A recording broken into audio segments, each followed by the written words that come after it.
Bonjour à tous, nous sommes aujourd'hui le 21 août 2022 et aujourd'hui je vais vous faire une vidéo pour vous expliquer comment faire la tisane de pin sylvestre.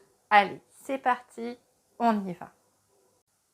Alors, le pin sylvestre fait partie des Pinacea, ce qui signifie une famille d'arbres à feuilles généralement persistantes, c'est-à-dire qu'ils tiennent également pendant l'hiver. Ils comprennent donc les sapins, les pins, les mélèzes, les cèdres, etc., etc. On l'appelle aussi le pin rouge et le pin d'Écosse. Effectivement, le pin sylvestre a une particularité. Son tronc est de couleur ocre saumon et c'est vraiment dans la partie supérieure qu'on peut reconnaître cette couleur vraiment saumonâtre. Alors, pour le reconnaître, il a des particularités, heureusement.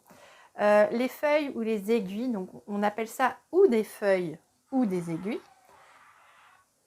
Donc, elles sont regroupées par deux, comme vous pouvez le constater. Je ne sais pas si vous voyez ici, elles sont regroupées par deux. Elles sont donc, je vais en prendre, vrillées, c'est-à-dire qu'elles ne sont pas droites, d'accord. Et elle mesure entre 4 et 8 cm de long. Bon, écoutez, si vous allez dans la nature et que vous vous trompez et que vous cueillez autre chose que du pin sylvestre, à part de l'if, ça ne changera que le goût et les propriétés nutritionnelles de votre tisane. D'accord ? Pour votre information, il y a des superbes applications gratuites sur Internet que vous installez en 2 temps 3 mouvements qui vous permettent de reconnaître tous les végétaux qui vous entourent. Donc ça, c'est vraiment superbe. Nous sommes à la fin de l'été. Donc on ne peut pas voir la particularité du pin sylvestre parce qu'ils fleurissent au printemps. Donc effectivement, au printemps, les pins sylvestres fleurissent. Ils font des fleurs jaunes sous forme de cônes, très riches en pollen. Elles fleurissent de mai à juin. Et ces cônes sont fraîchement comestibles si vous vous promenez dans la nature, ou vous pouvez les consommer sous forme de compléments alimentaires dans les parapharmacies, pharmacies, etc. etc. Ces cônes ont des vertus médicinales. Et le pin sylvestre a des vertus médicinales. Alors, le pin sylvestre est riche en pinène. Le pinène a une action anti-inflammatoire, antiseptique, expectorante et mucolytique. Il apporte également du tonus. Il permet de soulager les douleurs rhumatismales. Le pin sylvestre contient aussi de l'acide cyclimique, entre 1 et 2,5%. Il a des vertus antalgiques, anti-inflammatoires, et donc l'acide cyclimique, vous pouvez également le retrouver dans l'anis étoilé. Alors l'anis étoilé que vous pouvez trouver donc sous cette forme et que vous pouvez également mettre dans votre tisane. Alors on dit également que les aiguilles de pin sylvestre contiennent de la suramine.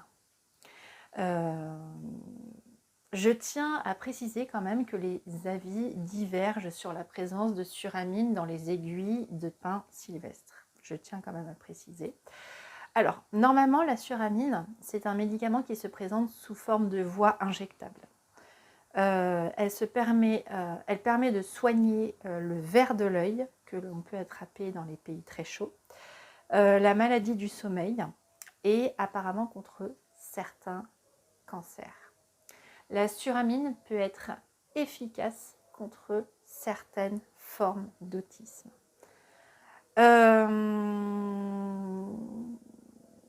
Voilà, c'est tout ce que je peux dire sur la tsuramine. Donc simplement, petite précision, les voies d'administration de certains médicaments peuvent différer sur leur action. Ici, nous allons consommer par les voies digestives de la tisane de pin sylvestre.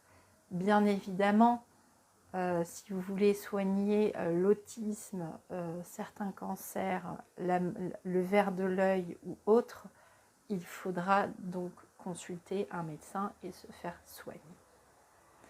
Voilà. Alors, pour faire la tisane de pin sylvestre, je vais utiliser l'équivalent de 6 cuillères à soupe de tisane, d'aiguilles de pin sylvestre, pardon, et donc c'est l'équivalent d'une cuillère à soupe pour une tasse. Donc, je vais rincer les aiguilles de pin sylvestre. Et là, maintenant, je vais prendre toutes les aiguilles de pin sylvestre dans le même sens. Par contre, ça, j'y tiens. Toutes celles qui sont marron, je ne les prends pas. Celles qui sont jaunâtres comme ça, vous ne les prenez surtout pas. Et je procède comme ça pour toutes les aiguilles de pin sylvestre. Alors, là, je les prends, une fois que j'ai enlevé les épines de pin sylvestre à leurs branches, je les prends comme des spaghettis ou des mikado, comme vous voulez. Je les fais tomber vers le bas. Et surtout, je vais couper donc la partie marron qui n'est surtout pas comestible. Donc ça, cette partie-là, vous me l'enlevez et vous vérifiez que chaque épine aiguille de pin sylvestre n'est plus cette partie marron. Donc là, je vais faire un tri. Et une fois que j'ai fait ce tri, je peux passer à l'étape suivante. Donc là, on va dire que j'ai enlevé toutes les parties marron qui se trouvent à la base de chaque aiguille de pin sylvestre. Donc il y a une méthode un peu plus simple. Ça consiste à donc prendre directement une branche de pin sylvestre comme ça. Hop. Et au lieu de couper les petits bouts marron, vous coupez directement, donc comme de la ciboulette, hein, comme si vous cisailliez de la ciboulette. Voilà. Voilà, des petits bouts d'aiguilles de pin sylvestre. Et donc, vous n'aurez pas la partie marron. Donc ça, c'est vraiment une méthode simplifiée. Donc, je vous ai montré les deux méthodes. Hein. Voilà. Et donc là, je les rassemble pareil, comme des mikado ou comme des spaghettis. Et je vais commencer à ciseler donc mes aiguilles de pin sylvestre. Hop. C'est un peu délicat comme opération. Allez. On coupe comme ça. Et on fait ça jusqu'au bout. Alors, une fois que j'ai ciselé mes aiguilles de pin sylvestre, donc je vérifie, hein, il peut y avoir toujours des petites surprises si il n'y a pas d'épines marron. Alors là, il y en a quelques-unes encore, il y en a une là. Voilà, et une là. Bon, hein. Je ne jette pas les aiguilles de pin sylvestre car elles vont me servir au potager pour être un super répulsif contre les limaces. Donc une fois qu'elles auront infusé, et ben je mettrai donc les aiguilles de pin sylvestre au potager. Donc pour commencer, donc on va commencer la tisane, d'accord? Alors, pour être sûr d'avoir 6 tasses, je remplis 6 tasses. Voilà, tout simplement. Donc 1, 2, 3,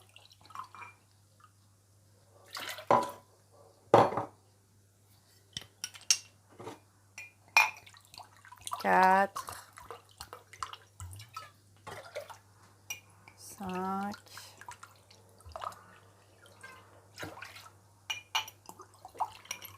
et 6. Voilà, ensuite je verse donc mes aiguilles de pain sylvestre.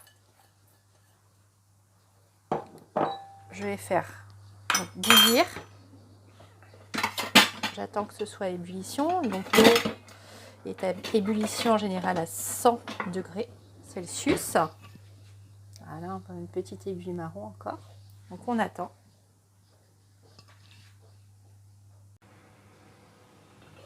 Donc là, on voit bien que les aiguilles de pain sylvestre sont à ébullition. Donc ce que je vais faire, c'est que je vais laisser bouillir pendant 1 minute.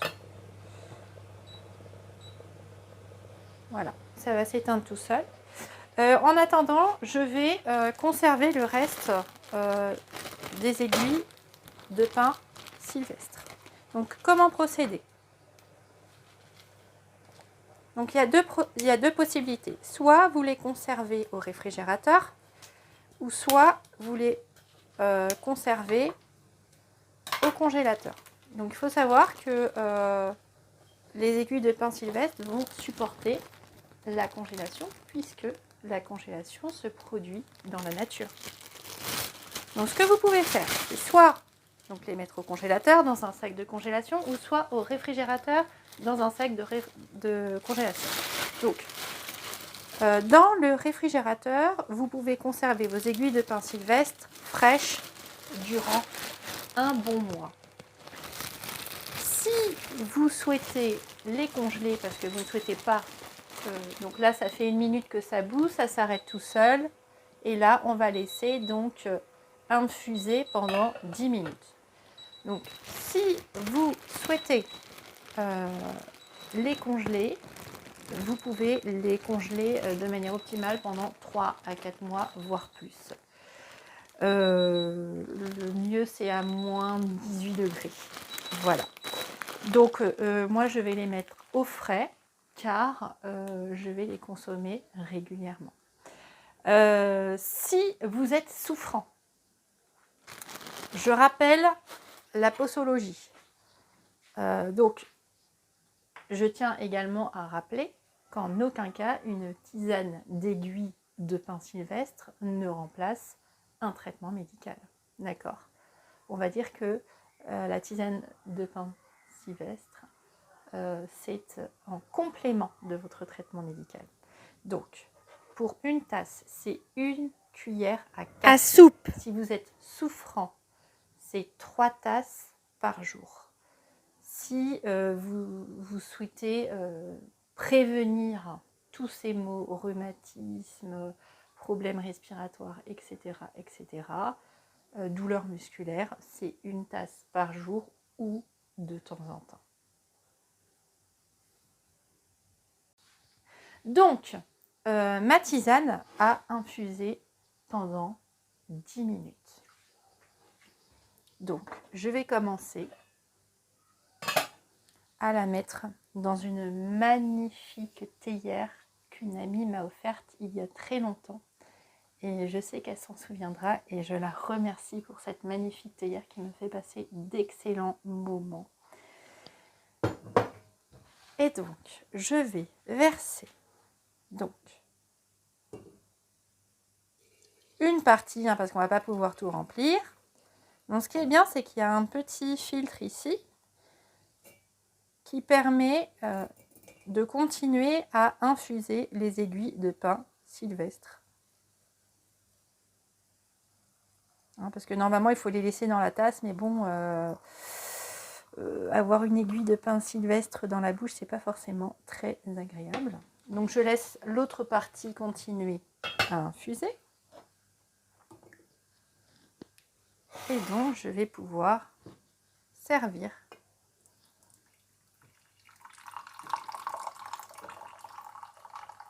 une tisane de pin sylvestre. Donc c'est légèrement coloré, voilà, comme ceci. C'est très chaud. Et alors vous pouvez éviter de trop sucrer vos tisanes. Hein, si vous voulez sucrer, sucrez-les, mais ne mettez pas 3 ou 4 carrés de sucre, c'est beaucoup trop. Préférez les sucres non raffinés ou le miel, ou cultivez des feuilles de stevia à votre bord de cuisine et mettez des feuilles de stevia.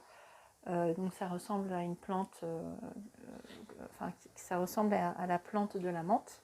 Vous mettez des feuilles de stevia carrément dans votre tisane ou dans votre thé et ça sucrera naturellement votre tisane.